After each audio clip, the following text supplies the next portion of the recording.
Hey guys, what's up? Welcome to XPSTECH. My name is Vineet, and in today's video we'll check out one of the most useful and extremely powerful command of Linux, that is the grep command. Now this video was requested by one of the subscribers of XPSTECH channel who goes by his YouTube name Dr. Spiff44. Now he wanted me to do a video on some of the most powerful Linux command, one of which is the grep command. So there you go, buddy. I hope this video will be useful to you, and by the end of this video you should be comfortable with this command. Now grep is a very flexible command with tons of options, and if I try to cover it in one video, I'll either not be able to complete all the options available, or this video will become very lengthy, and we do not want either of that. Hence I have decided to cover this command in two videos. In part 1 we will learn the syntax of grep along with all the options available. Basically we'll cover the theory in part 1, and then in part 2 we'll do a live demo showing how to use all these options in a live Linux machine. Alright, so let's begin part 1 of grep tutorial.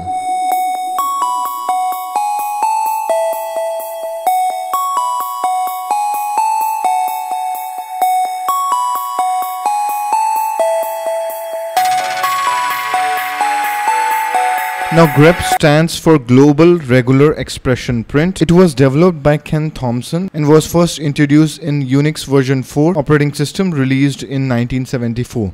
Now it has evolved a lot over the years with many modifications and updation. Now there's also a GNU version of grep which comes by default in almost all distributions of Linux, and that is what we are going to cover in this video. Grep is a command line tool for searching plain text dataset for matching a search text or pattern. Now let's understand how it works. Now grep takes a line from the input file and it copies it into a buffer. It then compares it against the search string, and if the comparison passes, it prints the line to the screen. Now it will repeat the process till the end of the file. Now important thing to note here is grep does not store lines or changes line or search only a part of the line. Now let's look at the general syntax of using grep. So while at the terminal you type grep, G-R-E-P, give a space, and then you give one or more of the available options, again a space, and then in single quote you give the search text or search string, again a space, and then you give the input file. So this is the general syntax. Now as you can see, there are actually three main parameters. First is the input, and then you have search text or search string, and third you have options. Now let's take them one by one. First up is the input. Now you can provide following types of input to grep. First is a text file. It could be your program, C++ program, your Python program. You can also give directories that contains files or subdirectories in them. You can also get input to grep from standard in. For example, you can provide an output of one command and pipe it through grep. You can also give sockets as an input or devices. So these are the types of input that grep understands. Second parameter is the search text. Now this should always be enclosed in single quote. Now the search text could be one of the following. First, it could be a normal string like America or Apple. Second, it could be a regular expression. Now a regular expression are strings containing special characters which have special meaning assigned to them. Now a regular expression consists of one or more of the following special characters. First is the backslash. Now backslash is used to cancel out the special meaning of the next character.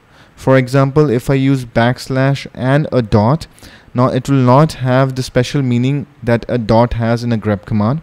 It will be used as a period sign. Second is the square brackets. Square brackets contains list of characters, and grep matches any characters in the list. For example, if I give a search string as A and then in square brackets I give ABC, grep will match any word that contains A, B or AC.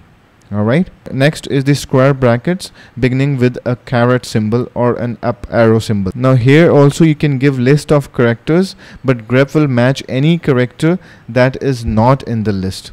For example, again if I give A and then in square brackets along with a caret symbol, if I give ABC, grep will match anything but A, B, AC. Next up is the hyphen symbol. Now this will indicate the range of characters. Now instead of giving A, B, C, D, E, F, G, you can just give A dash G and grep will match any characters within that range. Next is the caret symbol. Now caret symbol is used to match the character at the beginning of a file. For example, if I give caret A, it will match all those lines which begin with character A. Next is the dollar symbol. It is similar to the caret symbol. It is used to match a character at the end of the line. Alright, next is the period or a dot symbol. Now this will match any single character except the end of the line. Next you have the star symbol, which matches 0 or more of the preceding characters. For example, if I give A and then a star, grep will match any word that contains A or AA or AAA, so on. Now apart from these special character, there are also following character classes that are available and that can be a part of a regular expression. Now these are pretty self-explanatory, but just for the sake of completion, let's go through them quickly. Now character classes are always enclosed in 2 square brackets along with a colon. So for example, you have character class lower that will include all the lowercase alphabet from A to Z. Similarly, you have character class upper that will match any uppercase alphabet from A to Z. Now you also have a character class alpha. Now that will include both lower as well as upper character classes. Then you have character class digit. Now this includes all digits from 0 to 9. You also have a character class alnum, that is for alphanumeric, and that will include the alpha character class plus the digit character class. Third is the extended regular expression or ERE. Now whenever we use an extended regular expression, we specify it by using -e option. Now extended regular expression contain one or more of the following special characters. First is the question mark symbol. Now this indicates that the preceding item is optional and will be matched at most 1. Next up is the plus symbol.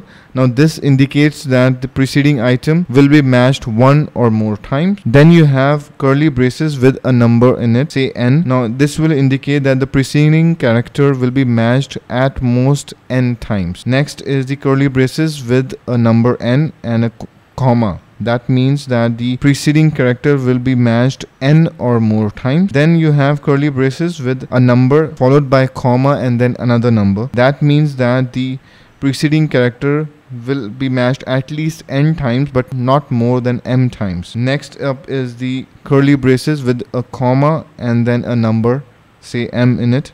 That means that the preceding character will be matched at most m times. So these are the special characters that make our extended regular expression. Don't forget to use -e option whenever you are using an extended regular expression. Now let's go to the third parameter, that is the options. Now there are several options available in grep. Now for the sake of understanding, let's divide them into 3 main categories. First, the options available for input, then options for controlling search pattern, and third you have the options for controlling the output. First is the options for controlling input. Now input can be, as I said, it can be a text file or it could be a directory. Now if you want to search the directory recursively, you have the -lowercase r option that will search the directory that you have provided and also the subdirectories in that directories recursively and give you the output. That is the most frequently used option for the input. Now next is the option for controlling the search pattern. Now here you have the following options. First is the -lowercase e that you can give to provide multiple search text or multiple search strings. For example, you can give -e and then in quotes you can type ABC. Again you can give -e and in quotes you can provide 1 2 3. Now grep will search for any line that contains either 1 2 3 or ABC. So it's kind of like an OR, logical OR operator.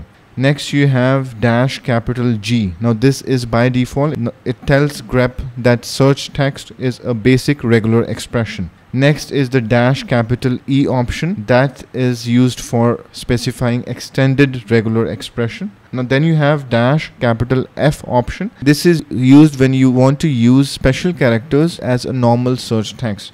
Then you have dash lowercase I, which tells to ignore the case. Then you have dash lowercase f option to give a file as a search pattern. Now here you can give a text file to grep. Now here the grep will take the first line of the search file and matches it with the entire input file, and then it will go to the next line of the file provided as a search text. Next is the dash lowercase v option, which is for invert match. Now this will invert whatever the text we have provided. Now dash lowercase w is to check for the whole word. It will only give the output where this search text is the whole word. Then you have dash lowercase x, which will give the output for whole line. So if the search text is the whole line in the input file, then it will show the result, else it will not. So these are the options for controlling search pattern. Now last we have the option for controlling output. Now again there are several options in this. First up is the general output control. Here we have the following options: dash lowercase c. Now this will give us the number of matching lines. Then you have dash capital L, that will give the names of those files that did not match our search text. Then we have dash lowercase l. This will give the names of those files that matches our search text. Then you have dash lowercase m option followed by a number. This will tell grep to stop reading the file after a particular number of matching lines. Then you have dash lowercase o option. It will give the output as the matched part of the lines, not the complete line. Then you have dash lowercase q option, that will tell not to give any output on the standard out. So these were the general output control. Then you have option to control the non-matching lines or context line. You have three options in it. First is dash a followed by a number. It will tell grep to print that number of trailing lines from the matched search text. Then you have dash capital B followed by a number, that will tell grep to print that number of leading lines. And then you have dash capital C followed by a number, that will tell grep to print that number of leading as well as trailing lines. And at last you have the option to control the output line. First is dash lowercase b, that will give you the byte offset of matched pattern.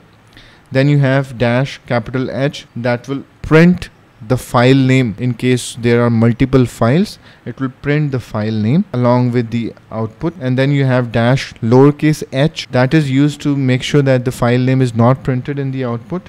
And then you have dash n option, which will print the line number starting from 1. It will print the line number where the match occurs. Alright, so here part 1 ends. Thank you guys for watching this video. I know this was a lot of theory and some options may not be crystal clear to many of you, but don't worry, in the next tutorial we'll do a live demo on all the options that were discussed in this video. If you like this video, kindly press the like button. If you have any comment or suggestion, please type that in the comment box, and do not forget to subscribe to this channel if you want to see more such videos. Thank you guys, and I'll see you next time.